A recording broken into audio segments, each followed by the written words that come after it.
What's up, guys? This is your boy James, aka 68J, coming to you on this Friday evening. And I got two legendary brothers with me tonight. My brother from another mother, Crypto Heavy. What's up, my man? Hey, what's going on, my man? How you doing? Hey, Been a while, 6'8". hey, brother, it's been a while, man. It's a pleasure meeting you, knowing you. You one of the rooms in the space, and then my brother from another mother, one of the guys who support us each and every day with the Crypto for Life family, the man, the myth, the legend, Ness Force. What's up, my brother? I'm doing great. It's good to be chilling with the C4L family. Hello to everybody out there in the chat. I wish I was chatting with you, but you're going to get my lovely face, I guess, tonight.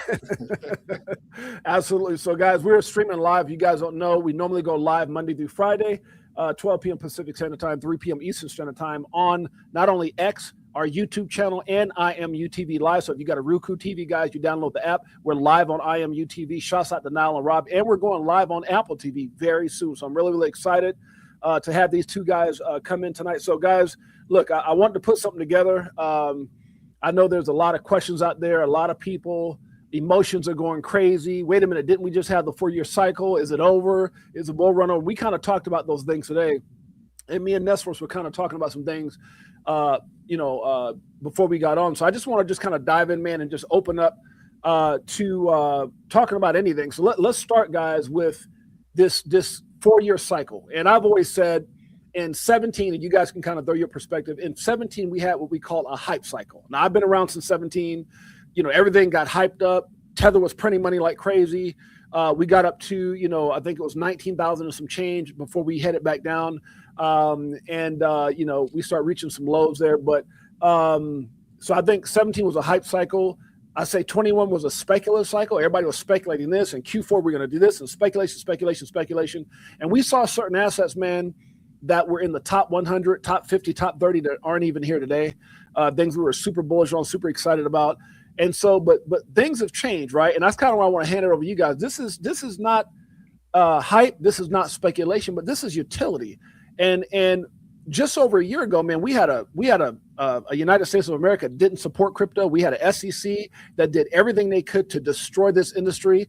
I think it was Judge Netburn or something like that was saying how caught Gary Gensler lying, on altering documentation, just all kinds of stuff they were doing to try to beat Ripple, and yet Ripple excelled. They're 6-0 against the SEC, and when most people left the country because of that, the brutality that we saw from the SEC, most people fled, most people left. Ripple kept acquiring like they knew something. They kept acquiring and hiring and expanding, and now we see the dots that are connected. And it's like, my God, when you think of conversations or things that Brad Garlinghouse said, he goes, we're the Amazon of crypto. I'm like, what? And then, he said, back in the day, Amazon was, books. There's so much more today. We were cross-border payments, and we're so much more today. And now you hear Ripple Prime, you hear all these different things that they're doing. So, guys, today we got confirmation that Ripple's charter license was granted, and so was others. So I just want you guys to talk about, we're not in a 4-year cycle, but damn it, everything is different. And I want you guys to talk about that right now. If you guys don't mind, you guys should take it away. Yeah, man, I feel like that's kind of the sentiment right now in the market. I think everybody feel kind of like worried that the 4-year cycle was ending, that we're going into a bear market. But like, when you really know exactly what Ripple is trying to do and what XRP is going to be for the future, you realize that it ain't no cycle, man. It's like, it's the utility part of like what XRP is bringing to the table. And every day Ripple has some news that comes out that solidifies the fact that we in the right place at the right time. Like we are here, we living in the best timeline that we could ever live in. And being a part of the XRP community, being a part of like that asset class, and knowing what Ripple and XRP is going to do in the future, you realize that they've been playing chess the whole time. Like, everything that they said was a lie, that wasn't going to happen. Everybody that hated on Ripple and XRP, the token and the utility, they see now that everything they was doing, they was playing chess. And everybody else is talking about the speculation and what could happen and what should happen. And Ripple the whole time has been playing the land of framework. And today was just another example. I mean, granted, we had some other players get in there as well, but like, we knew what Ripple had already set out to do. Brad already talked about it. So to see this happen, it's more just validation for us as XRP holders you've been holding since 2017, so you've been in the game for quite a while. Right. So you probably seen all the speculation and all the things that was said, and now for you it's got to be like vindication. Like, hey, look, man, we've been saying this, and the fact that it's coming true it's exciting, man. Like, I'm not bearish at all. Like, honestly, like I'm more bullish than I ever been. Even if the price stay the same, I don't care. I just keep accumulating. So yeah, I want to piggyback off that and then throw it over to Ness for us. It's funny because I don't. I always talk about being from Brooklyn and being this guy from this and that and everything else and the hard knocks, but I don't understand how at times, like even now as I'm talking, goosebumps, you feel emotions. It's kind of like, I guess, I never got bullied, but I used to speak on bullying, but it would be the sense that like you've been bullied for all these years, and then you realize everything you were talking about, even when even when America, like the SEC was telling you were wrong, it's a security, and all this doubt and all the things that we went through. And to sit back here right now, it's funny because I always talk about how Bitcoin people were bullied, which they were. Early on, it was not attractive being Bitcoin. You saw people like Michael Saylor, Jamie Dimon. You see all these people. If anybody in our company get crypto, they're gone. And people were calling it battery acid and cancer, and they were bullied. And then the bullied became the bullies. And so we went through all that crap. It's a banker's coin and it's this and that and it's not, and everything is not. And then you realize, oh my God, it was the one. It is the one. And I don't want to get too far going with this, but you look at the fact that XRP needs to maybe go from $2 to like $6 and some change. It passes Ethereum, $30 something, it passes Bitcoin. Dude, it's like, and I know that sounds, because you say, well, if it goes up, they go up. But man, you don't understand the stuff that we have in place, the catalyst, the partnerships, the utility. Like Bitcoin doesn't have it, Ethereum doesn't have it, not like that. And so, if we could boom from 17 cents to 380 something, what can we do with all this stuff that's in place? That's what has me emotional. That's what makes me and my wife go on these walks, man, and it's surreal. That's the thing that my wife looks at me and goes, man, it's like a will of a dream. I can't believe this is happening. We got it. It's like betting on black. It could be, like you're talking about, what's that game where they put red or black? Roulette. Roulette, yeah. And then you bet on black, you go all in, and you got it right. My God, man, it's exciting. Go ahead, Ness. It's crazy. I mean, that's probably more like betting on a single number in roulette, because you're not going to get a 2-to-1 on this one, man. In my opinion. And as far as like comparing it to other assets, and this is something I struggled with early on. You probably saw me in the comments being like, 6.8, it can't be a 10 quadrillion market cap. That doesn't make sense, right? Well, I think it was your buddy Jake Claver there that was talking about the idea is that eventually a majority of that supply won't be liquid like a stock. It's going to be tied up in institutions. And the beautiful part about this is it's going to be on chain. It's going to be used on chain. And a lot of people forget something that I always keep in the back of my mind that not a lot of people talk about is there is a burn mechanism for XRP. Yeah. Mm-hmm. And when that on-chain volume is really high, I wonder how much of an effect that's going to have on the supply over time. Is it going to reduce 1% every couple months? And there'll be a diminishing return because obviously 1%, you get down to 99%, and then you take 1% off of that. So it's not going to be a steady decline, as far as the exact same number, but the same percentage should be there and possibly increase over time as more institutions use this. If it is the superior product of Swift that we all know that it is, these big banks are going to be forced to use it to stay competitive. So that's something that I've always thought about is the burn mechanism and all that on-chain usage.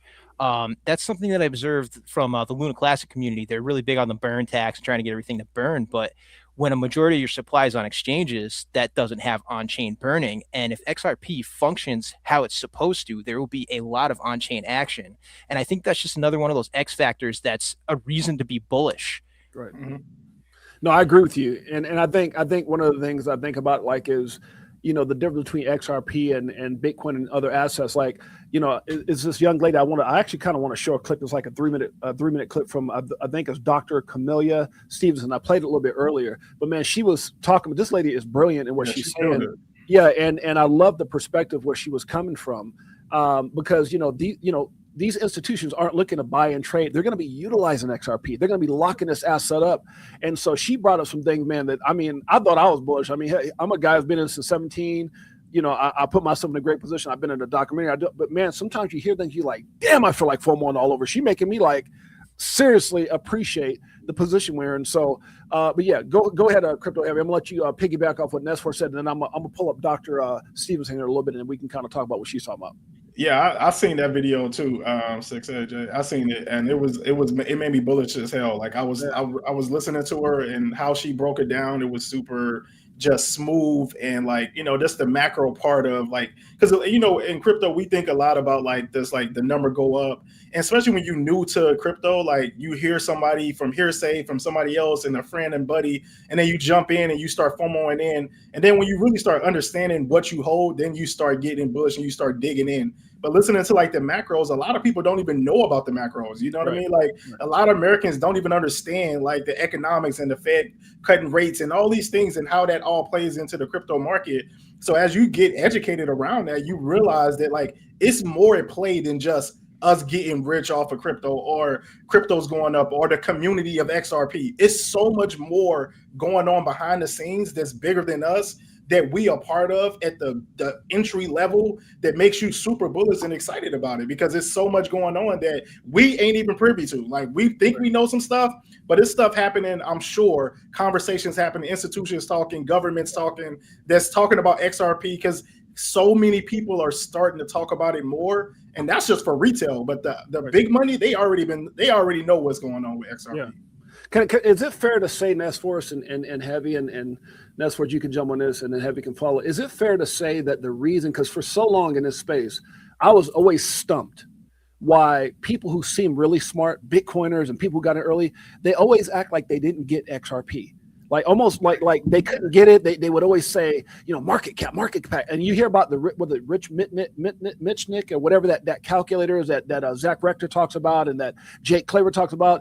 And guys, look, if you don't understand it to the degree that we understand it, Jake Claver can sound kind of crazy with some of these numbers, but I think what it is, like he says, he's in these rooms, he's hearing, he understands the use case, he understands the institutional adoption, he understands how, this thing is playing out bigger than any of us, I think, a lot of us probably understood, but bigger than we even anticipated. And when you look at the fact of what some of the things, like I said, I always go back to the fact that Brad Garlinghouse, for so long, he kept quiet. For so long, he never talked about anything. For so long, they are very, very careful in what they said. And then you see, obviously, we get a new SEC. We got Trump. We see, Trump mentions it on Truth Social. You see XRP supposed to be a part of this, that, and everything else. And then you hear him come out and start talking. And that, I think when he started talking openly, it really shook my soul to the point where he said, 14% of SWIFT in 5 years. I was like, what did he say? You can't say, you can't say that unless there's some, you definitely know there's something in those 1,700 NDAs that because you can't say something like that from his position. You know how bullish that makes people say, just people's, it's crazy. And then he goes back and he says, with everything that we're doing, and there's a whole lot that they're doing, XRP is at the center of it all. I was like, oh my God, how can these people not see what we see? If you guys want to just talk on that real quick, how do people not see what we see? It's crazy. That's 14%, such crazy on-chain volume. There's only two reasons I can think of, like a retail investor, and obviously some of those people I would consider retail, like a Da Vinci Jeremy is worth hundreds of millions, maybe even billions of dollars. So it's not fair to call him retail, but I'm going to refer to him that way. But there's really only two reasons for a retail investor who's not in those rooms with that inside privy to hate on it. It's one, their money's somewhere else, or two, they're trying to FUD it to keep the price down so they can continue to get in at a good price. Yeah. That's the only two reasons I can think of. Do you guys have any other idea why someone would do that? That's literally what I think. I think that they only say that stuff because they, like 6AJ said, like, it's no way these smart guys who look at numbers all day, it's no way you can tell me you don't see the utility of XRP and what they're doing. All of a sudden, it's like, well, it's Ripple, not XRP, the token, not the XRPL. Like, you say little slick things like that just to throw shade, but in reality, you really know how it works. And so, like, it's either they got their money in other things, which we know they do, like Bitcoin, Solana, Ethereum, and then maybe some other small projects that they got in early that they want to push up. And the other thing is, I really think it's a bigger plan. I think these guys can't say anything. Like, these guys that's in those rooms, I feel like, and it's not like a conspiracy in my head, but it's just like, I feel like they just know that they can't say anything. So they keep away from it. Like Elon Musk, he stays away from it. He don't want to talk about it. But you too smart of a guy to not know what XRP is going to bring to the table. So why not talk about it? And it's like you said, either they're trying to keep the price low so they can accumulate, or they're all told, hey, we can't say nothing about this yet. Not yet. But the time is coming. You can see it. Because like you said, Brad is talking and he wasn't talking before. And so like the time is coming where they going to just open up the floodgates. And like, they said it's not a flip of the switch moment, but like the flip of the switch could literally be everybody talks about the real utility of XRP and how important it is. And then everybody floods in. It's so funny. I think of something so small, but yet it's so big. When I got into 17, and I don't know when you guys got in exactly, but I'll tell you guys this. When I got in, everybody in the crypto community it's all, and I get it, for us, by us. I mean, for us in the sense that crypto represented the government is evil and it's all about us and privacy, and that's why Monero and many other they'll never know. You can hide this, and it's like, no, that's not the case. And now we've got regulatory clarity. Now there's a system, there's regulations, and you almost want to have that to protect yourself. But I just think the things that we were trying to harp on in the beginning about hiding money and doing this, that's not the way crypto is. And once you get that, and once you're part, understand it's going to be a part of the system, and it needs that adoption from, the system or the institutions or the financials for it to be to the level that we're going to get to. So I just think that's the part that people don't understand. Like, hey, Bitcoin store value. I get it. Hey, that's great. But XRP is so much more. It was created to be so much more by three of the developers of Bitcoin, which is Arthur Britto, Jeb McCaleb, and Dave Schwartz. But at the end of the day, guys, it's like the thing that they used to always pick on XRP about is that thing that makes it so unique, is that it's solving a global issue. And so just kind of talk about, the opportunity. And, it's funny, on my show today, I was talking about how a lot of people, you see a lot of these maxis, they say, well, go out and buy 0.01 Bitcoin. And I'm like, what? I hear people say that. I'm like, dude, what are you telling people? Like, and it's the same maxis and the same, I saw this thing with Da Vinci J was telling people, and again, I got nothing respect for the brother because of what he did and when he did it. You're right. But at the end of the day, it's not in their best interest to sit up there and try to pump, XRP, even though him and Carl the Moon, who used to talk a lot of crap about it, they talked about how they've acquired and now they hold it. But I just think at the end of the day, when they're out there saying get 0.01 Bitcoin, that's not really taking care of people. That's not saying what's in the best interest of people. And I think that wave is gone. I always tell people, you have an opportunity to be in front of the wave, ride the wave, or be behind the wave. And I think Bitcoin, the everyday person is behind the wave. I was able to start allocating at $3,500, but the average person can't afford like whatever it is now, 90,000, 89, whatever the hell it is. But the point I'm trying to make is there's opportunities right now like XRP, XLM, Algo, HBAR, and many others where you can actually be on top of the wave and ride that damn thing to financial freedom. So go ahead and talk about that. Yeah, so buy 0.1 or 0.01 Bitcoin so you can be my exit liquidity is what that sounds like to me. I mean, not to be a hater, it's a very high value, and there's people that got in as low as $1. Like, Da Vinci Shermy is the example you always give. But why is it? Explain that, because I know you know the answer to this, but I'm going to say this. I'm sorry for interrupting you, but if you got in at 0.01 and you put in 10,000, but by the time that is anywhere near what you want to take out, like $1 million, they've already jumped out. Mm-hmm. That's what you're saying, right? Yeah, essentially. Or they want to pump it a little bit more so they can jump out and get even more for what they have. Right. What are you going to do? Tell people to stop buying an asset that you own? Of course they want it to pump. And if that takes buying a fraction of a Bitcoin to pump it, they're going to market it that way. Yeah. I find it funny too that like these other like crypto blockchains, like when they gave XRP so much crap about like being non-decentralized and being a banker's coin and working for the institutions and stuff like that. But now they all want to be a part of it. Why is that? Well, the reason is you either going to be regulated or you're going to be priced out.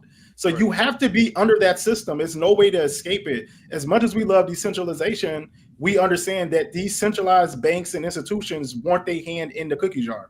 And it's no way around that. Even Bitcoin has to fall in line, and they do with the ETFs and all the things that Michael Saylor is doing. So like, it's no way around it. We still have our DeFi and things like that the banks hate. But in reality, the best model for business was what Ripple did for XRP. Like it literally got them in the front of the line because they are literally legislated properly in the way they need to be in order for them to have success in the future. And that's what you want from a company. That's what you want from a blockchain. So it's just a great feeling to see like all these other companies they got to literally play from the back to try to get where XRP is already at. You know, something I love about it too is regardless of what the price is, all that, you know, we're going to actually be able to hop on the scanner or whatever you want to call it. It's typically called a finder or a scanner for XRP. And when these big institutions are using it, we can actually look at all their transactions. Right now, we don't know if they're doing dirty business, but that will actually all be on the blockchain, which makes me have a little bit more faith in the banking system. I think the government too. Like you got to know that the government is going to be using blockchain, and that's one of the best use cases. I think that every American should be happy about because the amount of money that they waste is outrageous. So if we can see it on the blockchain, what they actually using the money for and where it's moving to, I think that's phenomenal. I think that transparency is something that we need to move forward in a positive way. Yeah, that's our money. I want to see where it's going. Yeah, that's 100%. Yeah, I agree with you guys. You know, let me ask you guys this. What do these two phrases mean to you guys? And then I want to show Dr. Stevens and we'll kind of go off of what she's saying. What do these two phrases mean to you guys? The train has left the station and the flip of the switch moment. And I want to add a little content to that because I saw recently where they were saying banks are able to buy and sell crypto now. And somebody was making a comment. It's like, we're entering into a moment. Obviously, we got the Clarity Act. We have some other things that's going on where when that flip of the switch moment happens, you're not late now, but you might be kind of late then when you can walk into your bank and buy it right over the counter type thing. And so one of the things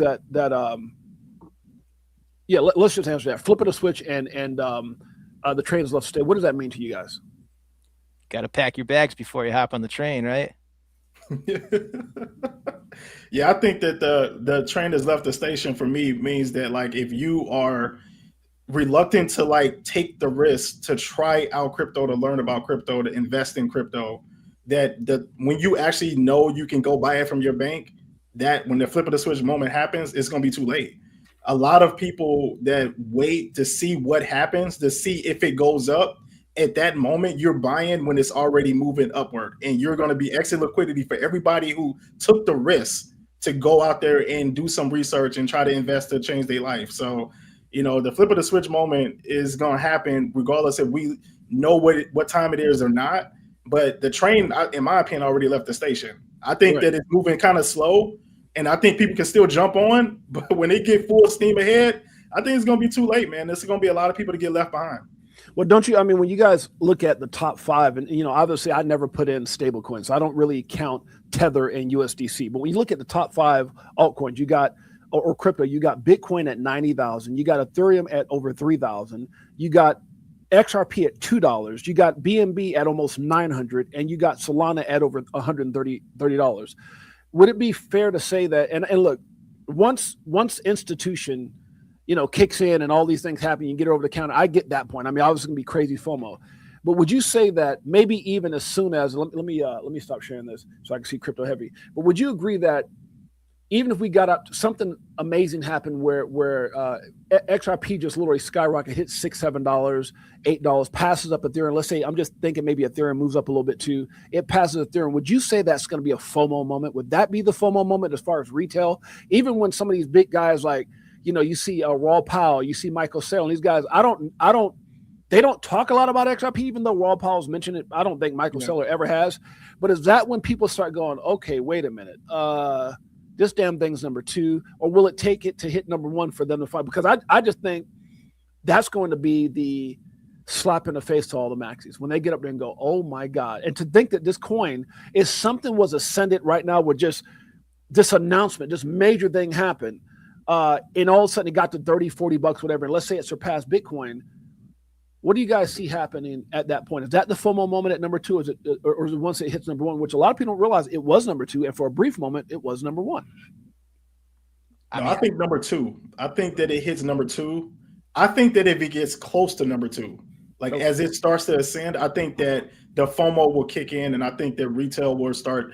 Everybody that we all talk to, family that we all talk to, and everybody else in the community talk to, they're going to blow us up and ask, is this the time to buy? And it's going to be too late. But is it really too late? Because in my mind, I feel like XRP is going to be a lot higher. Like I'm more like on the J Clay, like clever. Like I think that's more where I believe is going to be. But like, so it may not be too late. But just to change your life in the short term, you could have got in when XRP was 38 cents, 50 cents, like before Trump got an inauguration and all that stuff. You could have really changed your life just then. A lot of people doubled and tripled their bags off of that.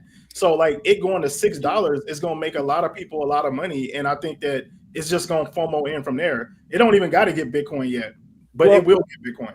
Well, I think, and you guys tell me if I'm wrong. If I'm wrong, that's fine. But I think super early is right now. Like I mean, we could say extremely early. That was like when it came out, but nobody really who bought Bitcoin at 4 cents. I mean, so extremely early is kind of ridiculous. But I think we're super early, and I think super early is still under $20.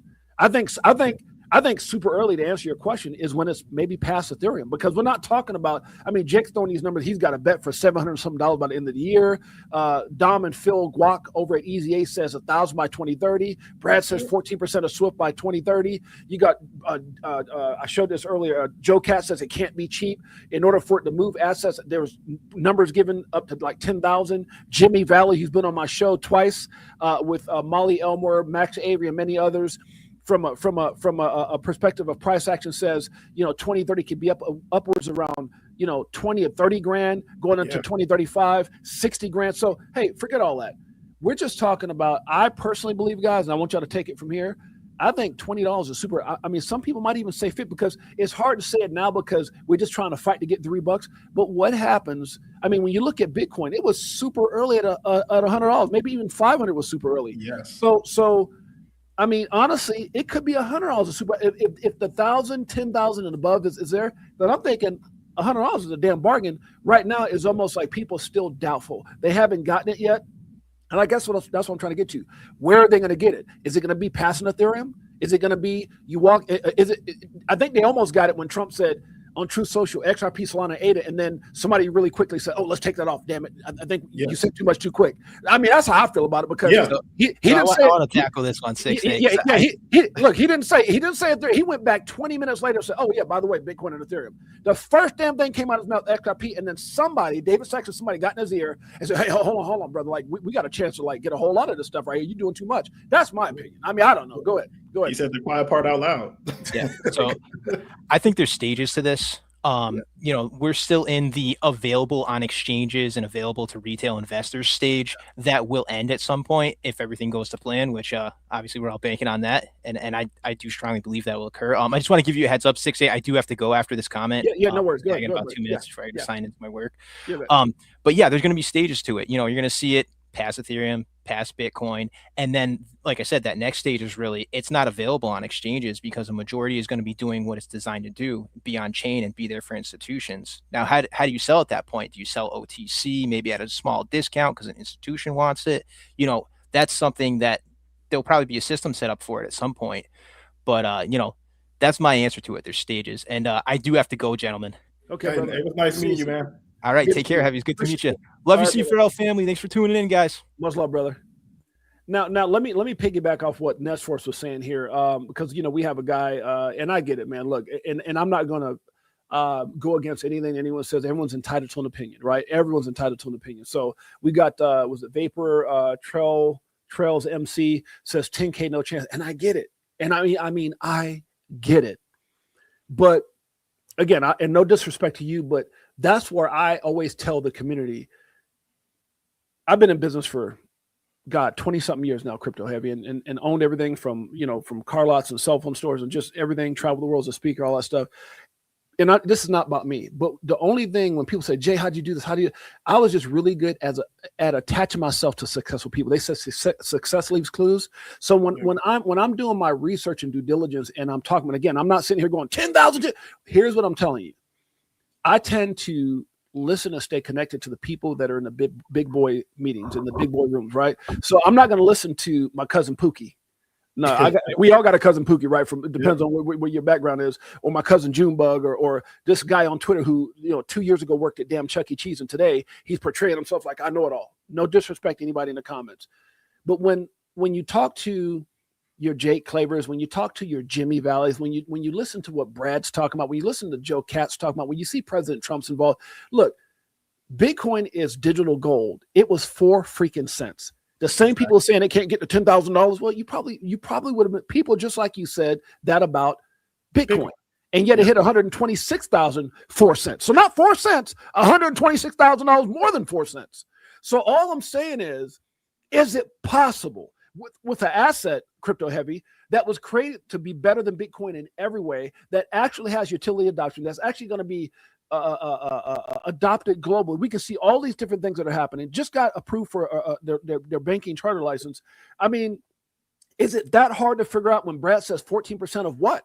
14% of what? All money. I mean, 14% of the transactions Swifts are doing. So when you look at all these different variables, why can't people see 10,000? Well, look, if you never had $1 million in the bank, it's hard to see it. If you never had $20 million in the bank, it's hard to see it. Right. And so that's all I got to say. I've met people in this space that are worth $100 million. There's 2 I can name right now. Right now. One, most of you guys know was Crypto, drove taxi cabs worth over $100 million. And the other guy who I went to go see in Italy, who introduced this to me. So I don't give a damn what people think, because I'm just being honest with you. They always say, if you're going to buy into someone's opinion, you better be ready to buy into their lifestyle and dreams. Facts. And that's the problem there is that everyone has an opinion, right? Everyone has an opinion, but those same people had an opinion when Bitcoin was under $10, and they would have never. And I was around to hear some of that stuff. Not that early, 17. It'll never do this. Hell, it'll freeze over before it gets to 50. Oh, God, it'll come back before it gets to 100. Well, we did it. What are you talking about? So, and it doesn't even have the same utility and factors in place as XRP. Exactly. And the fact that we don't even know who Satoshi is, but we do have a company that just got a banking charter license that has all these connections, all these acquisitions. And they said, crypto heavy, XRP is at the center of everything they do. Brother, talk to me. Tell me something. I mean, that's the whole point right there. It's like, listening to the opinions of people that's in the same position as you is different than listening to the opinions of people who are already successful, like your narrative, or like what you want out of, your investment thesis has to kind of play into that. Like, I agree. People have a lot of hype and things like that, but like, with XRP, the people come with facts. So anybody that you listen to, if they come with fundamentals and facts, and if you do a little bit of research and see where XRP is moving, then you will see the like, I get it. Like you said, like, it's not, we had $2 and we fighting to get the $3, and everybody's like, well, 10,000 and it's market cap, and it can never, but you comparing it to a stock. We're not talking about stocks right now. What XRP is going to do, what the XRPL is doing, what Ripple, the company, is doing right now is something bigger than a stock. Like, you know what I mean? So like, we already talking about like a banker charter license and like them becoming their own bank. So then what does that mean? That means that everything that they got in their storage with XRP is going to be utilized to be able to lend out to everybody else, lend out to institutions. So like, now it's off the market. So now that's not counting against the balance sheet. So a lot of people say a lot of things about what they think XRP can and cannot do, but they said the same thing about Bitcoin. They said the same thing about Ethereum, and they said the same thing about like Sol. So like, XRP will have its moment, and I just think that it's just not ready yet because I think Ripple is still working behind the scenes to try to lay the infrastructure, and then they can say, yep, this is what we're doing. But also, I think that the government understands the importance of it, because all the central banks that deal with XRP and did all these tests for XRP and on the XRPL, you can't tell me that was just for the hell of it. Like, why would they waste their time doing that? Like, they doing it for a reason. And so like, Ripple and XRP is doing something bigger than what we see. And that's why, and when it happens, the price will go up, and it's going to be too late for a ton of people.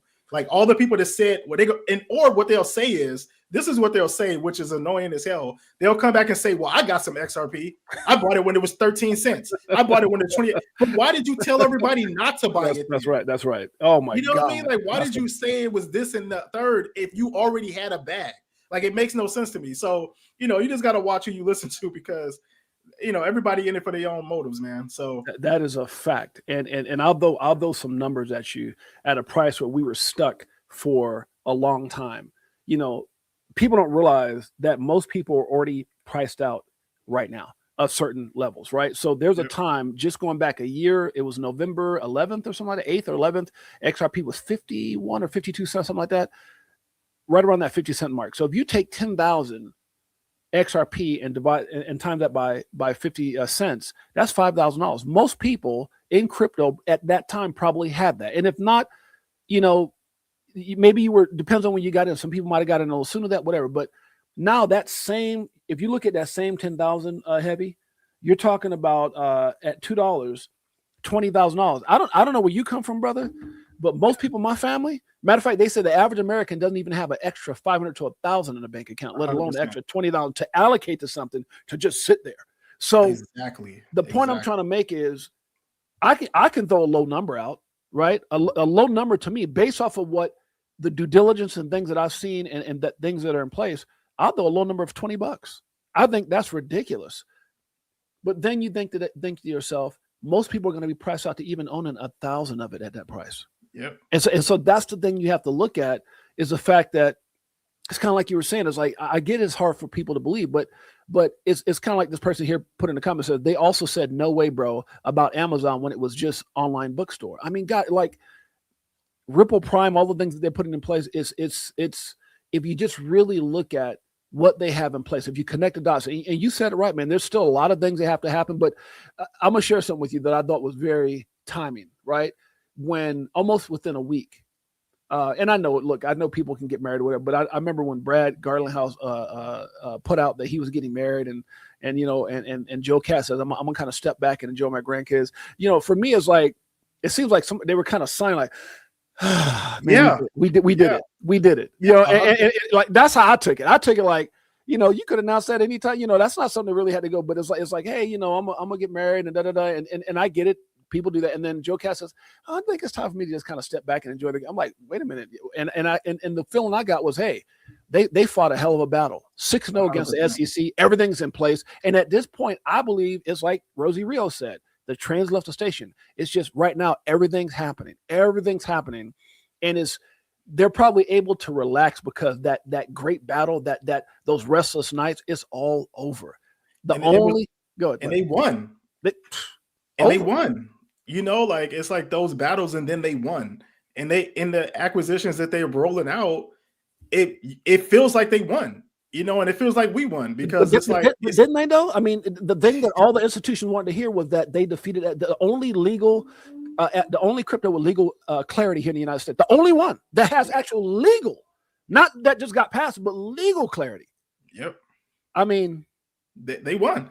And like you said, I thought that same thing. I thought it was like weird timing, and people, it was mixed reviews online. They like, well, why would they want to step away? Maybe they want to do this. It's like, well, look, he's been doing this for a while, man.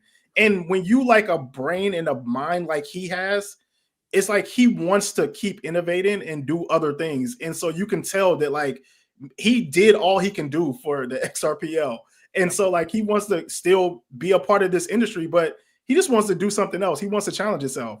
And Brad, like he continues to fight the good fight. Like he's still there, and he deserves to be happy and get to enjoy life, because I'm sure it was stressful nights that we were stressed and we ain't even dealing with it. We just the investor. I know my man was stressed. I know he got a little bit more gray hair on his head. You know what I mean? Because he was out there fighting in the trenches. If me and you were out in a battle and the XRP army was in the battle, I can't think about a whole lot of nothing. I remember when I was busy traveling the world and I was doing this and I was on some of the biggest stages. It was when I was away from my family most, because I was out there fighting for a better tomorrow. So when you're in the trenches fighting, you're not thinking about this. You're not thinking about, I'm gonna go relax with my grandkids. Hey, this is a great time to get married. You're thinking about that when, hey, we won the battle. It's a done deal. 100%.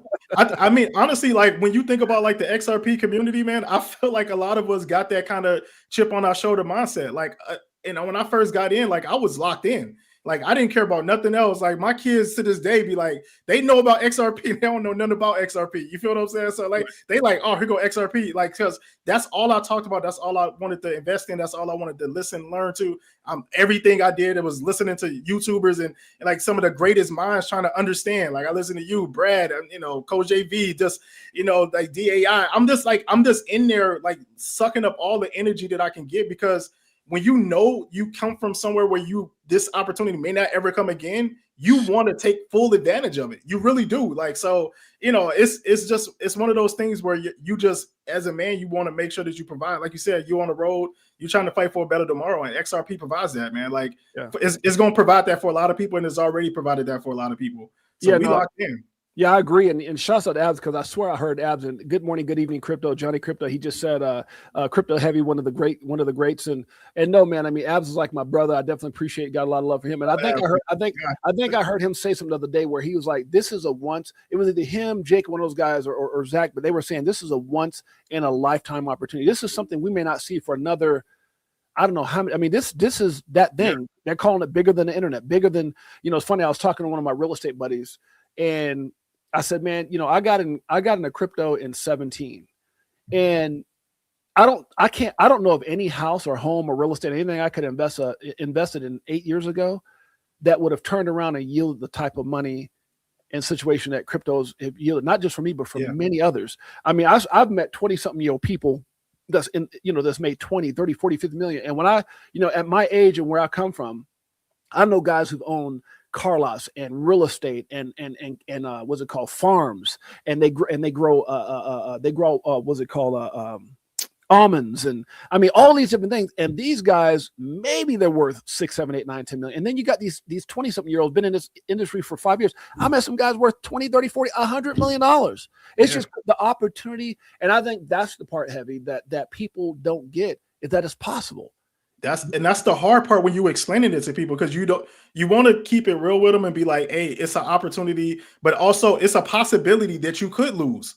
It is, but in the right one. But like, I believe in my heart of hearts, like in just the core of me, that like XRP is one of those ones. You know what I mean? Like, you got your ones that's like you go to battle for. XRP is one of those ones. And It's not maxi talk. It's not just because like, oh, I'm the biggest bag of it. It's the fact that like, I know for sure that like XRP to me is going to change my family life. And I think it's a lot of people that's out there like that. And when you explaining that to people, it's like, you want to tell them like, please go do this.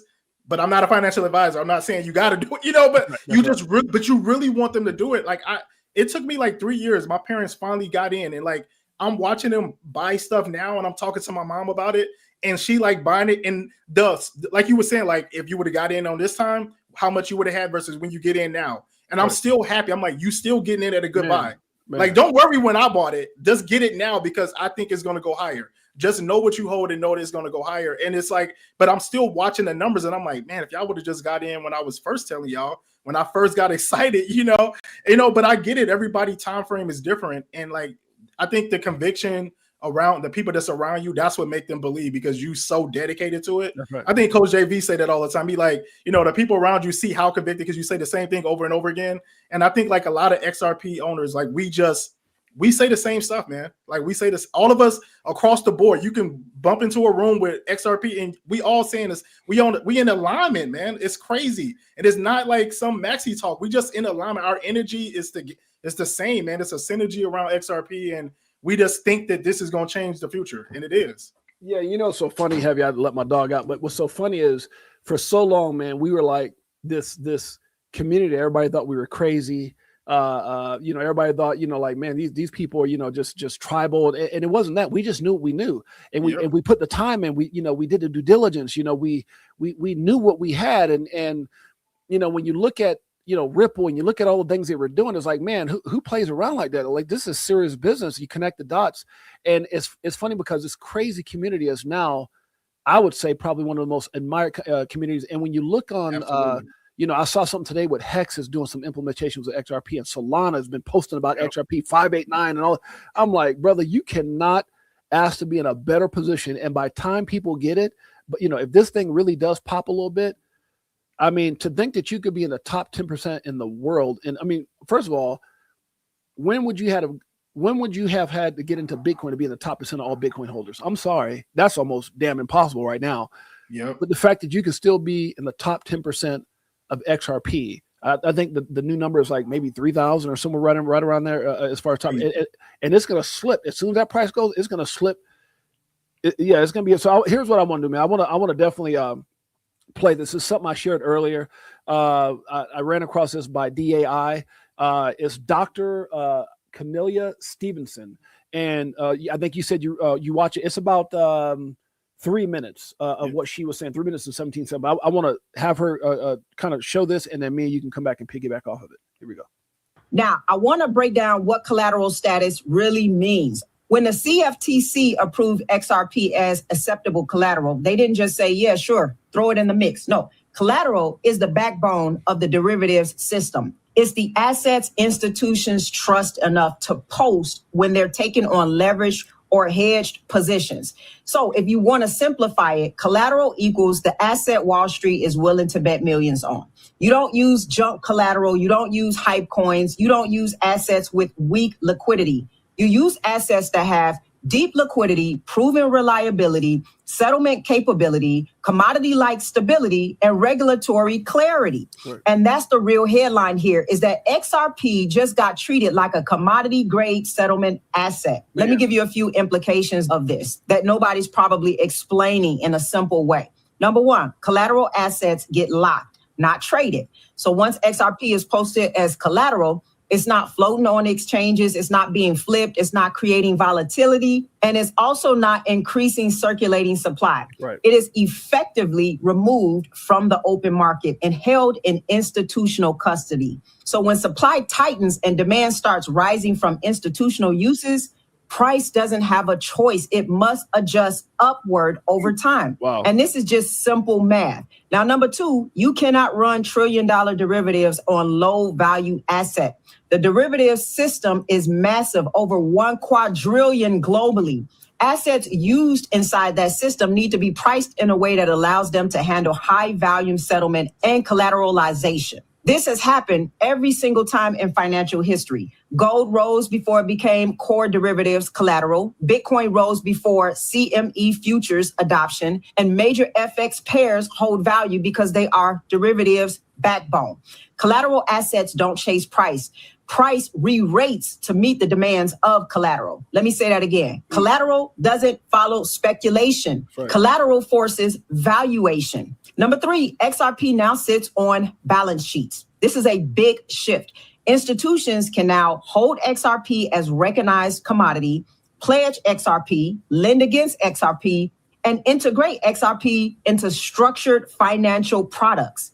Before this decision, XRP was that crypto that SEC was fighting. And now it is stepping into the infrastructure layer of U.S. financial markets. And then number four, this was not a price story. This was a plumbing story. I have to repeat that because everybody is looking at the charts, right, waiting on a move. By the time the move happens, you are already too late to the party. And that's why I'm educating you in the macro environment so that you can align your conviction to the actual macro story, which really gives the sober implications of where this price could move in the near future. Right. So let me reiterate this. Plumbing always moves before price. We saw the pipes shift, but we just haven't seen the repricing yet. But listen, the pipes always move first. The pipes always move first. I want to piggyback off that with the gentleman who made the comment earlier, and it's as simple as this, guys. It's that old thing back when Joe Katz put this out, right? What did he say? He says, this is David Schwartz, one of the 3 developers of Bitcoin. He says, this is back in 2017. It can't be dirt cheap. That doesn't make any sense. If XRP costs $1, they need 1 million XRP, which would cost $1 million. If XRP cost $1 million, they would only need 1 XRP, which would, again, cost $1 million. Very similar to what she's saying, very similar to what a lot of people in the space have explained. When you're taking on that type of liquidity, XRP cannot be cheap. For someone to go, it won't be 1,000, it's okay. God bless you.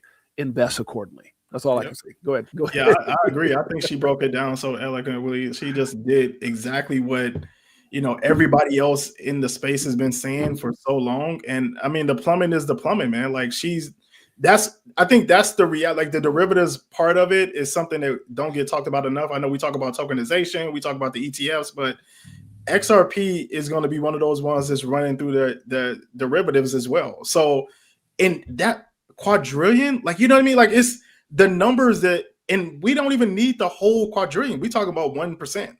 You know what I mean? And we talking that could be $10,000. So like, I just find it funny that people get kind of caught up in like the stock mindset that it only has one use case when to be honest, it has multiple use cases that can pull from it.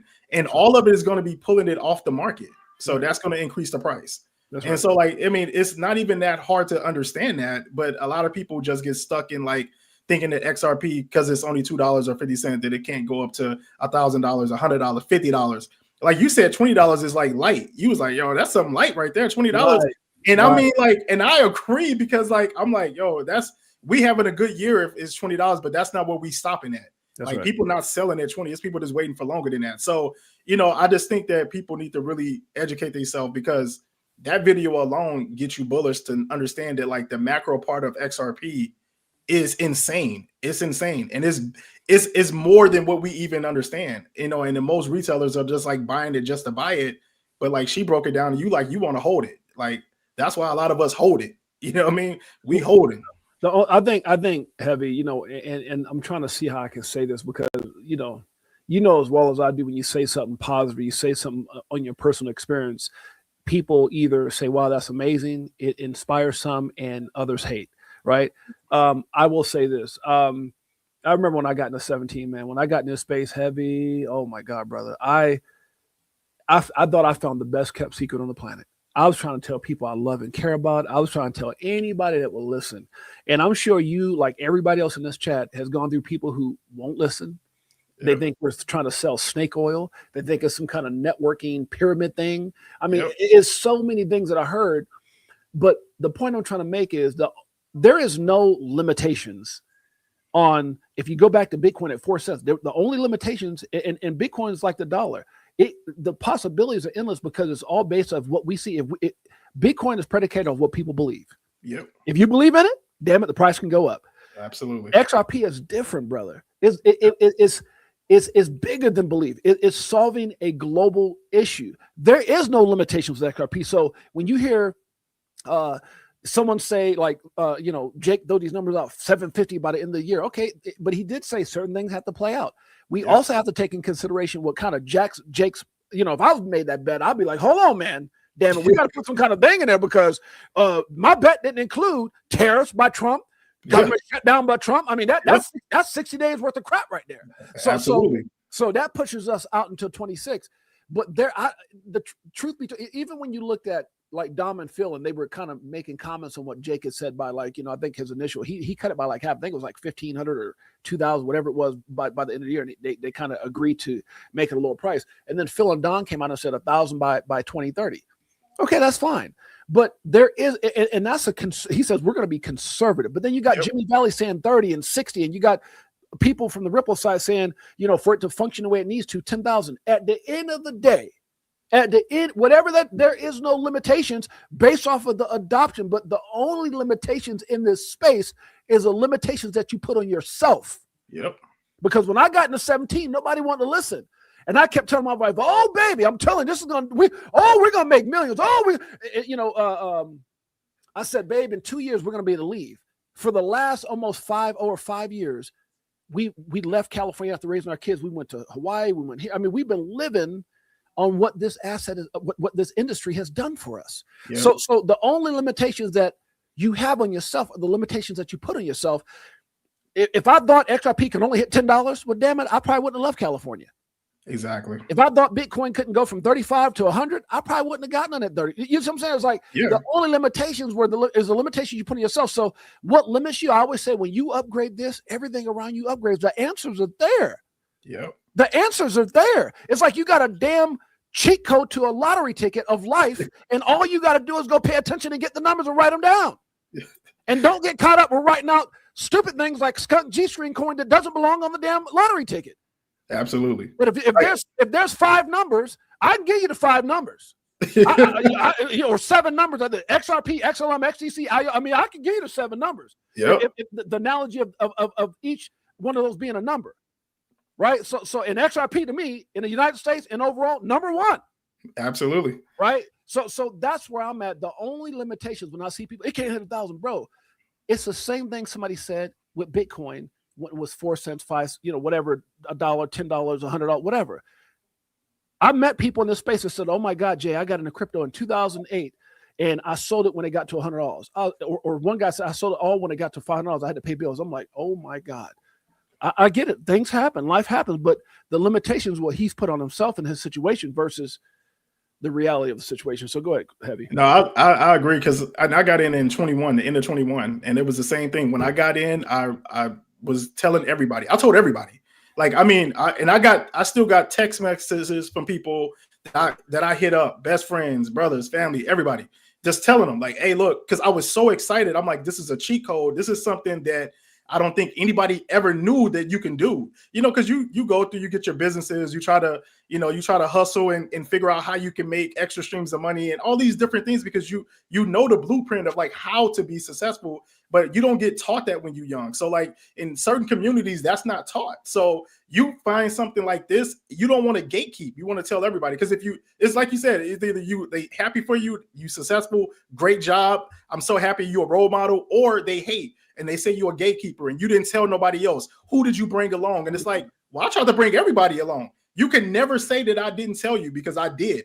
If you were close to me, I told you. And it's not like to be like, hey, I told you so. It's not that. It's that I just wanted to be known that like you have to go out and take the risk. And sometimes you may be the only person that's willing to take the risk. But if you believe in it, you can change your family's future. And then everybody can say, hey, that what you're doing right now, how can I get involved? And you can say, okay, cool. This is the steps you need to take, because it's still not too far off. Like, you still got time. I just got in early, but now I can teach you the way, and you can still be successful. You can still change your family life. And that's the goal. Obviously, like all of us here, we want to make sure we bring more people up. Nobody want a yacht by themselves. You feel what I'm saying? Like, you want a yacht with your fan. I mean, let me say this to you, brother. I want your honest feedback on this.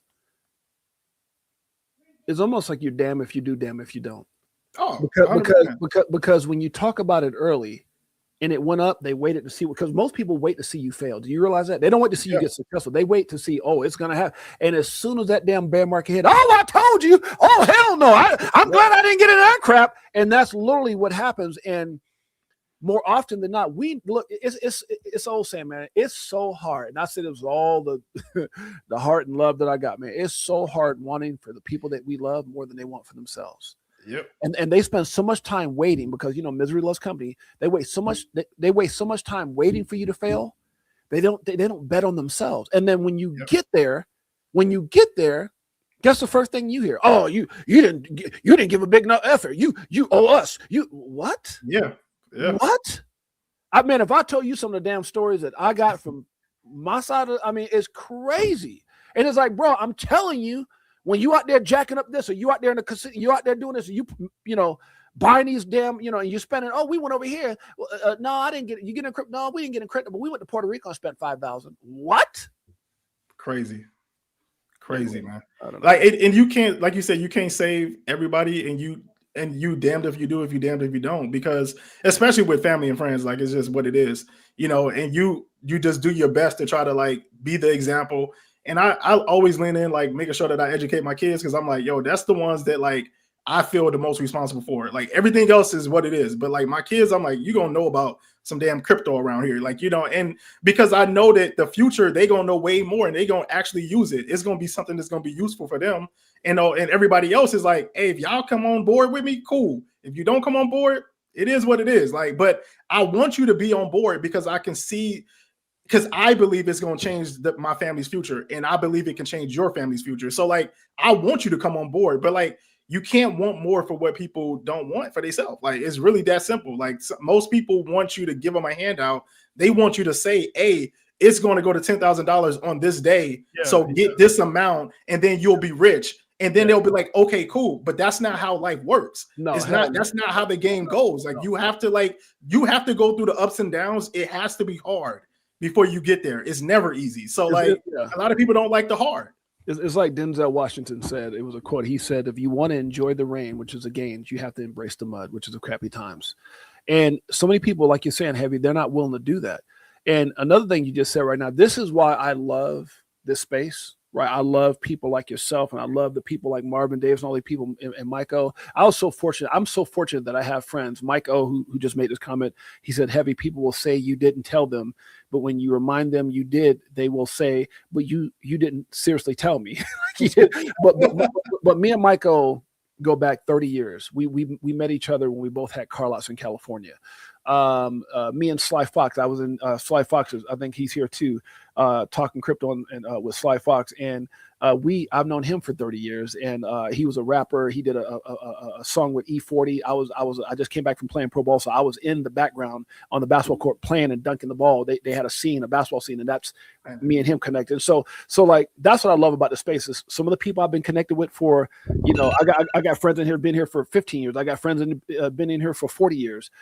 But then I also got these people who, like yourself, and you went back and you said it's lonely to be at the top, whatever. That's why I'm excited, because I've forged relationships that are just like I'm closer with some of these people I am my actual family, right? And I think that's what's so amazing is that we're able to put ourselves around the people who get it, because there's going to be a lot of people who don't get it. And you're right. That kind of sucks and that's why I love doing this, and I love having the show, and I love the events like XRP Las Vegas meetup that we're going to be doing this year again. We did 2025. We're going to be doing 2026. And by the way, guys, we're locking down a casino right now. I'm really, really excited about it. But it's because we can share and we can socialize and hang out and have something in common and motivate each other. And I always tell people like this, man. I said, I always tell people you should have a crypto buddy when times are getting hard and you need to talk to somebody. Find yourself a crypto buddy. I got plenty of them, right? I got John Singh, I got Mike O, I got Sly Fox. These are people we all talk offline all the time, right? And you need that, man, because there's going to be hard days. Moving forward, I think we're going to have beautiful. I think the storm is damn over.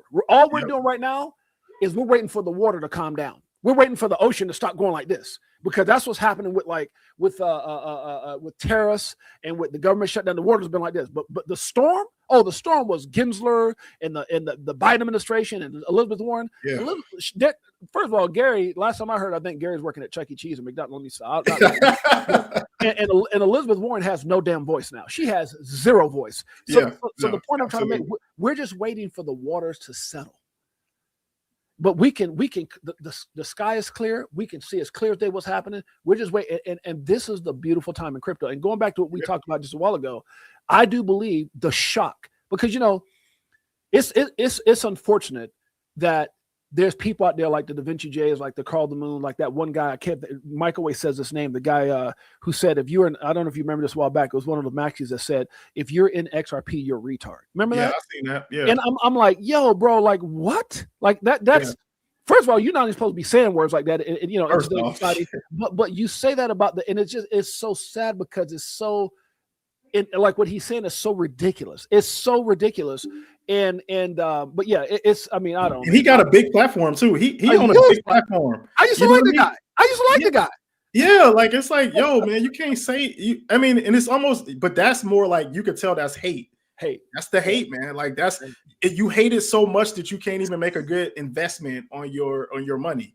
You rather be a hater of it than give it credit for what you see is doing. Heavy, how about this, brother? I want you to stay where you're going. You can't even give an intellectual reason why. Instead, you're going, well, you're a retard. It's like you just blew a fuse. Like, what?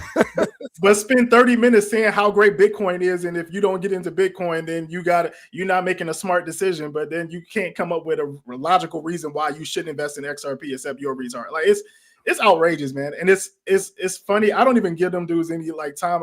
We make fun of them and stuff like that, because it's like, for sure that you just talking your book in order for you to push whatever token that you're trying to push, whatever meme, whatever other assets you're trying to push that's outside of XRP. But XRP is always going to be the standard. So, and I think the part that, and I want to get your feedback, the part that makes that this really excites the hell out of me is when you go online, and I'm talking about Heavy. You're just minding your business. You're just out there looking, and then you start seeing people who they're creeping in. Like the Solana's talking about it, the Hex. I don't know about you, but I damn near feel like Charles Hopkins is on the Ripple board the way he be talking about it. Oh, yeah. He on there. And Charles was the first one to convert, and I like Charles. He a real dude. Like, he talks some real stuff. So, he was going back and forth with the community, but he was the first one to jump on and be like, you know what, I made some mistakes. And because he saw what Brad was doing. Like Brad is in the room. He want to get in the room too. He like, I need to get in the room. Whatever they doing is working. So he jumped on, and I'm happy to see it. Solana, the same thing. It's like 589, and then we'll be able to use DeFi through Solana and be able to earn yield on your XRP through Solana. That's how it should be, because we all in the same boat to try to go against the institutions. Like, so why are we fighting amongst each other when we can build bridges and actually have a stronger infrastructure to compete with the banks? Like, us fighting don't help nobody but the banks. So like, I love to see that they actually trying to collab with each other and using common sense. There's smart dudes out there. Solana got some smart dudes over there. Come over to XRP. If you see something that XRP can do on the XRPL that can make it better, then come over and help. Because us winning together is what it is. That's why I dislike Bitcoin so much. Not because it's not a good investment if you got the money to do it. I think it's good for wealthy people to hold their wealth. But the fact that they shit on everything else, and it's not smart for regular people. No. Like you said, like you're going to buy a 0.001% of Bitcoin. You're not going to get rich. You're not going to get wealthy. You're still working at McDonald's. So like, why would you tell somebody to do that? Like y'all don't think they don't care about the regular person, but these other communities do. And XRP just got the biggest voice because we got the best community. Well, I think the thing that excites me about Bitcoin, well, besides the fact that obviously I started getting in at 3,500, but here's the truth behind it. It's the example. It's the example that this crazy idea that something can go from 4 cents to 126,000. What? Yeah. Like it's the example. It actually paved the way. So instead of them trying to, hey, you got in early, God bless you. Instead of showing some humility, hey, you fought the fight, you guys were bullied, you made it through. You turn around and become the biggest bullies in the space. Right. That makes no sense. You were bullied. You didn't like it. Right. Why would you turn around and do that to her? So that's the part that I don't like about it. But I got to say this, man. I want to show this if you don't mind. You ever see the movie? Was it Step Brothers? Yeah. Man, hey, I'm gonna tell you right now, that movie Step Brothers, brother. When I saw this right here, I said to myself, I think Charles Hopkinson and I might just end up being best friends after he made this damn video. Let's check it out. Crypto is the opt-out. Crypto is the exit. You got to get ready, Heb. Now, I don't know if you've seen this, but boy, towards the end, when he started talking about paper hands, what do you do? Oh my God, brother. I hope you went to the bathroom, because boy, first time I saw this, I damn repeated myself. Crypto is the solution. And so, yes, the markets go up and yes, the markets go down, but there's some directionality to that. Watch his hands. You see how his hands start moving? Oh, it gets crazy in a minute. Oh, he starts with a couple of hand movements. My God, here we go. I'm playing all the way through. The long term, we win. There's 550 million people in the cryptocurrency ecosystem, and there's going to be 1 billion by 2030. Mm-hmm. 1 billion. 1 billion. The majority of the world's stocks and bonds and equities will be in the cryptocurrency space by 2030. Come on, Charles. And all of y'all paper hands are just running around. Oh no, we're falling. The markets are falling. What do I do? What do I do? We all headed for 10 trillion, guys, because trillion doesn't even mean anything anymore. The dollar doesn't mean anything anymore. Everything got to be. At that moment, I think me and Charles ended up becoming best friends. Like he don't even know it. He might actually be one of my new friends. I can't say best friend because my man Michael in there, but that right there, man, I want to give y'all a couple more videos just to remind y'all that sometimes it's not always what they say, know what you hold. Here's another one. Let me ask you this. Will you do another ETF? How about an XRP ETF? I know you got Ether out there. How about XRP? Can you answer that? I can't. And you don't want me to. I do. Well, I can't. All right. They're giving me the wrap. Thank you, Charles. And one last one. You're going to see many, many hundreds of billions of dollars of tokenized real-world assets fairly quickly. In 5 years. 5 years, yeah. So, I mean, it's for a dumb reason. Swift today, there's two ways to think about Swift. There's a messaging, there's liquidity. Liquidity is owned by the banks. I think less about the messaging and more about liquidity. Because if you're driving all the liquidity, that's good for XRP. Anyway, so I'll say 5 years, 14%. I'll say 5 years, 14%. I'll say 5 years, 14%. He said 5 years, 14%. Look, I don't know about you, but I can only think that's why they hate us. Yes, sir. Because I know Satoshi ain't saying. I mean, they did what they did, but 5 years, 14%. All I gotta say after that is, what do you do? What do you do? Good Lord. He killed me with that. He killed me with that one.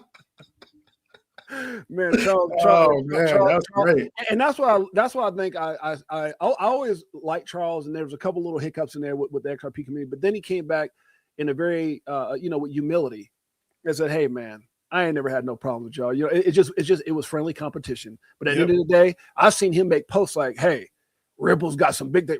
He didn't say nothing about ADA in some of these videos. I'm like, yo, this dude gets it. When you get it, you get it. That's it. Yep. Go ahead, Heavy. No, that's it. I agree. I think that like he definitely took. I think he got in his feelings a little bit, and so he was like mad that we attacked him or the XRP said something about him, and they wasn't winning at the time. Yeah. So when you losing and it's a competition, and the other team is kind of taunting you, you getting your feelings a little bit. You like, yo, they up on us, like they up by 20 and they still dunking, they still slamming. You know what I mean? Yeah. So he just got in his feelings, and you could see him kind of go back and forth. And he got out of character. But then when he kind of settled down and really went through and started going back to the business, the protocol part of it, I think then he was like, hey, you know what? I don't really got no real beef with y'all. I want to build with y'all because y'all winning. And if you winning, I want to be a part of that winning. So he did a good job with that, man. Like the fact that he turned around so quick and got the buy-in back from the XRP community, because XRP community could be savages, man. I ain't gonna lie. Like they dig deep, man. Right. They find everything. So every video, every clip you said, they gonna find it and they gonna post it. So like he needed XRP back on his back, because like we'll hold you down if we got you. That's same thing with Solana. We'll hold you down long as you don't talk bad about XRP. We got you. We'll hold you down. We'll let you come back in. We don't hold grudges. We just call you on your shit, and then we let you come back in. And so I think that he just understood what it was, and he came back. But the paper hands is crazy, man. Hey, that is a bar, man. You got to do me a favor. Go over and make sure you follow my brother. Crypto Heavy is at Crypto Heavy 2. Phenomenal dude. I got an opportunity to meet Heavy a couple years ago or something like that, and just knew automatically he was a real one. I think it's funny when you talk about the XRP community being visual. Look, I'm going to tell you something a long time ago that I learned personally. I remember one time they always say, you can only back a dog up into a corner before he turns around and bites your ass. And I remember I had this, we had this little Terradoodles, like a small little dog, and she peed on the floor. And I went to go give her a little pop on the butt, and she ran in the corner. I said, get over here, you peed. And I was yelling at her. She turned around and showed me. I said, oh, you know what? Daddy going to clean it up. We good. You know what I mean? Like, what? You're like, yeah, you good. Hey. Yeah. Absolutely. You can only put your foot on the neck of the XRP community. So, but here's what's so dope. There's no reason anymore to get mad. There's no reason for us to get defensive. Like now, everything is talking. Like I see why Brad said, "Man, I'm about to go get married," and Joe Cass said, "No, I'm about to go hang out with my grandkids. I'm cool," because I feel the same damn way. Like I ain't gotta say nothing no more. I don't gotta get mad. I can throw up just validate. They just got hit with the charter, national charter. I mean, I can go on. Ripple Prime. Rail, I mean, bro, the rail just got finalized. The rail deal. It's like it's win after win. We don't even gotta fight no more. And the people who were talking crap, we didn't gotta hear no. Elizabeth Warren and Gary Gensler. Okay, if I want to see him, I'll go to the next McDonald's drive-thru. Like what? What we talking about? Like it's not. Look, Heavy. It's not even a thing for anybody to talk crap. If you talk about, it's funny. The people who were saying all those things, like the guy who said, "If you're an XRP, you're a retard," bruh. I always say the greatest invention in the world, one of the greatest, that will never lie to you, is the mirror. If you ever want to know what's going on, I'm telling you. If you ever want to know, well, how come things ain't going right? Go stand in front of the damn mirror. How come I want to be at financially? Go stand in front of the damn mirror. Yeah, absolutely. Right? The mirror never lies. It always tells you the truth. It keeps it 100 all the time. All the time. Facts. All the time. Facts. But yeah, man, anything you want to add before we get up out of here, man? Anything you got going on or anything you want to see? I'll tell you what, I'm looking forward. We're going to be, we're going to be wrapping up XRP Las Vegas meetup. We're going to be putting it out here real soon. It's going to be correlating with the Bitcoin conference with Brad Kimes, XRP Las Vegas, which is my dog. So I'm really looking forward. We got some special things that we got planned. Oh, the place, Heavy. When I say the place, bro, this year, oh my, and it's not, last year we had it at Club Eagle. This year, woo, boy, when I say, we look like a baby XRP Las Vegas. We look like Brad Kimes event. But yeah. But like, come on now. I'll be there. Yeah, I was there last year, man. So I went to your after party. I was up in there. We was deep. When I say excited, brother, oh my God, I'm so excited. And I hooked up with two guys. One guy, his name is TR Gurley, who's one of the best in the world at what he does. He does like those adult obstacle courses where people come from all over the world and do those. He's like, he's the biggest in the world in doing that. And then my buddy John, who's been a young, like, I want to call him Donald Trump, but a young real estate and business guru since 19 years old, who's now 40 years old. And so we go back 40 years. And so they partner up with me. So we're gonna make it a special event. Everything's already laid, and probably we're about to go put the final deposit down. But man, it is a done deal, and I'm so excited. We're gonna be advertising it real soon. So XRP Las Vegas meetup 2026, my man. Yeah, I'll be there, man. Next level. So we're gonna be throwing the prices out there a little more and where it was at, but super affordable for people because it is nowhere near some of the other prices like Bitcoin conferences or whatever else.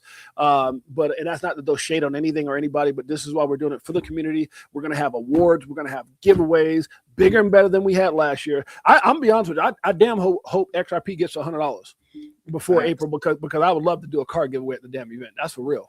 Damn, that's for real. So, and anybody in my community knows, and I said it on my show, XRP hits $100. We're going to do a vehicle. I want to say a car, but a vehicle giveaway, 12 months for 1 year straight. So, a lot of big things happening. Really excited, brother. Last words, final thoughts. Anything you want to put out there? Let us have it. Hey, man, I definitely appreciate it. I've been trying to get up with you, for a while. Like we've been trying to link up, and it's an opportunity of a lifetime, to join the show, man. Like I listen to you all the time. Meeting you was a real dude. Like I already knew what it was.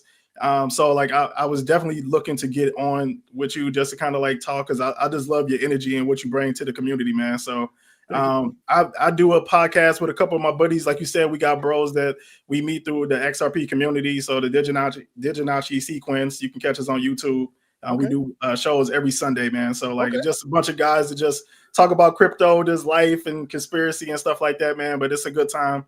But like you meet people that you, like you said, in the community, and you just kind of link up, and we all on the same wavelength. So it's good, man. I appreciate any time I get to get on and talk with different people of the community because like you said, like just spitting the real stuff that people that came from where we came from, man, that maybe don't understand all the stuff that come with investments and stuff, and just being able to speak to them in a way that they understand, man. So that's a dope feeling to have. So I appreciate the opportunity. Let me throw this at you. Anytime you want me on the show, as long as I'm available, I'll come on and hang out with you fellas. This is a YouTube show or X Spaces? Which one is it? A YouTube show. Okay, so I'm down to do that. You, my brother. And then the last thing that just kind of, you said something that kind of triggered something inside me. You said where we come from. And I kind of want to end the show on that, man. I don't know what sports you played. You look like you're probably athletic back in the day. Yeah. And you play what? Football. That's what I thought. So we have a history of family members. Darren McFadden. I had a cousin that played for the Patriots back then. My son-in-law currently plays for the Chicago Bears. #1, Jalen Johnson. So, I come from a sports background myself, and a lot of times you don't have a skill set like you have, or a skill set like I have, or a skill set of singing, or a skill set of whatever. A lot of times people get caught up in the reality of life, right? We all have these things where, we're going to do this, we're going to do it. And then all of a sudden that reality kicks in, the responsibility kicks in. Maybe you had kids a little young, you had to go get a job. And I always say that put us in a position to stop dreaming.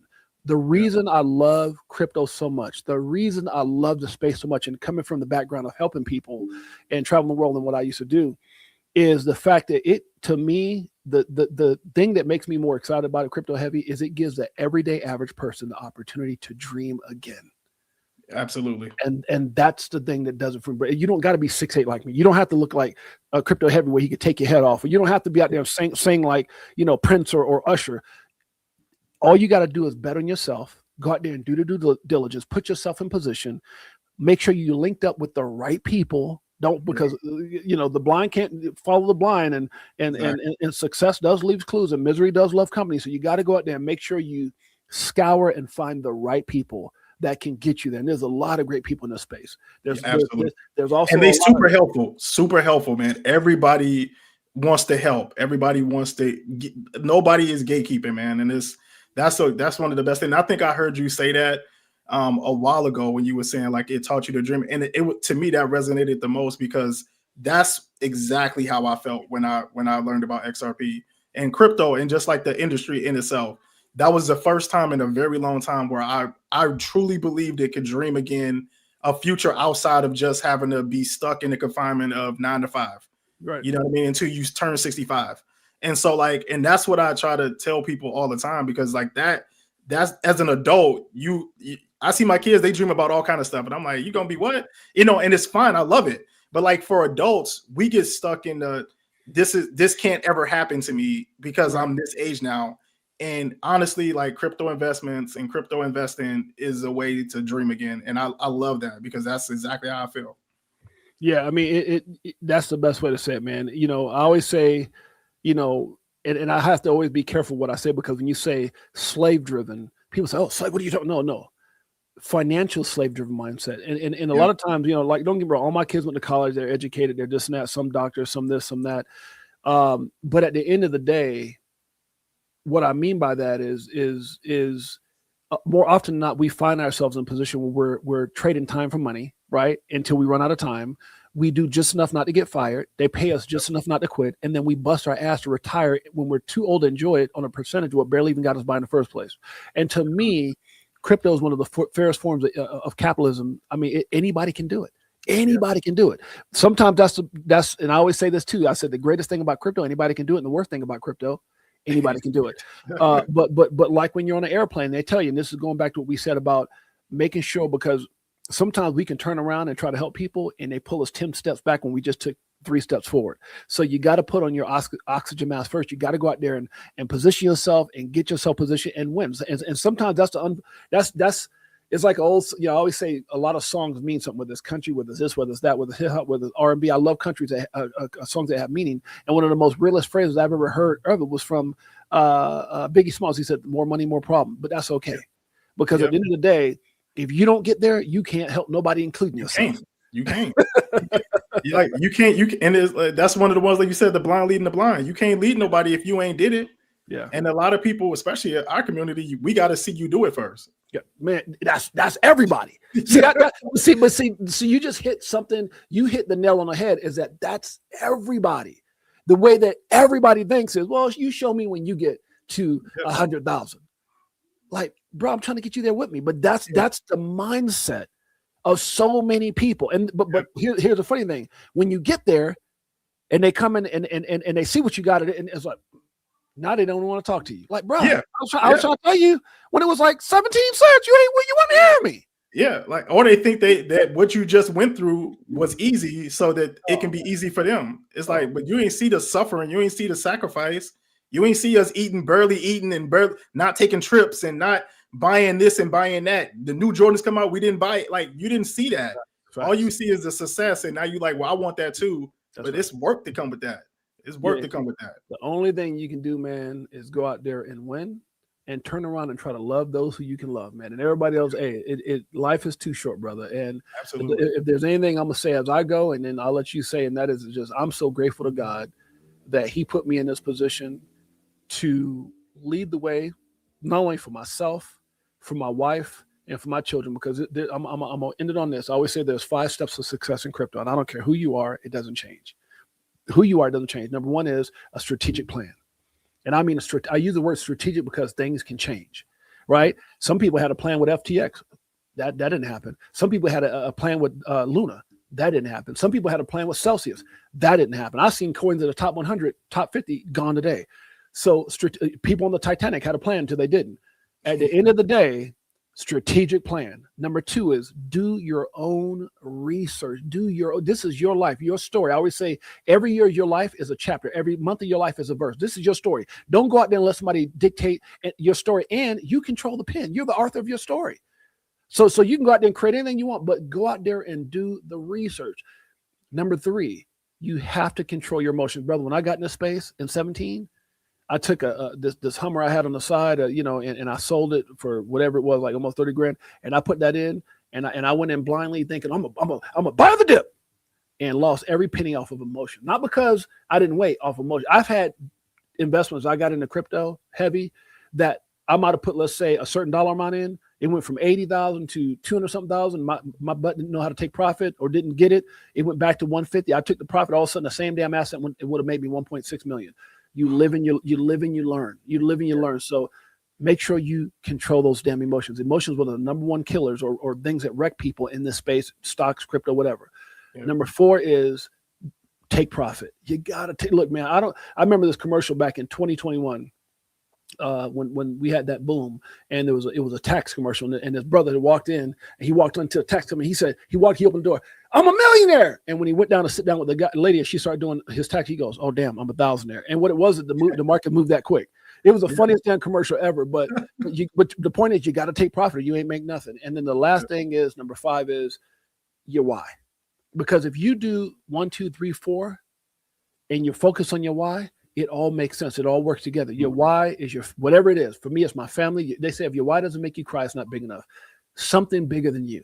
Because if it's that important, you're going to make sure you take profit when you're supposed to. You're going to make sure you control your damn emotions. You're going to make sure you do your due diligence. You're going to make sure you have a strategic plan. And all those things work hand in hand. So that's the last thing I got to say, brother. Anything you want to do before we get out of here?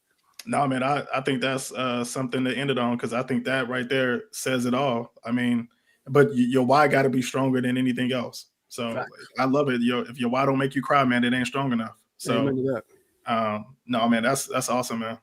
Well, brother, I appreciate you. Anytime you want me to hang out with you guys, you got my hit me on the DM, brother. It'll be a pleasure. It'll be a pleasure. Yeah, man. And if you ever, man, look, anytime, man, you want to bring me back, man, I'm with it, man. So it's always a pleasure, man. Well, we'll have anytime we do hanging with the fellas, man. You on? Yes, sir. That'll work. All right, my man. Oh, it says, "Hey, Dad, it's Jacoby, my youngest." Oh, that's so dope. Much love to you. Love you, son. Greatest 16-year-old on planet Earth. EARF. You damn straight, guys. I appreciate you guys. I love you guys. Happy holidays, everybody. Crypto heavy, one of the realest in the game, guys.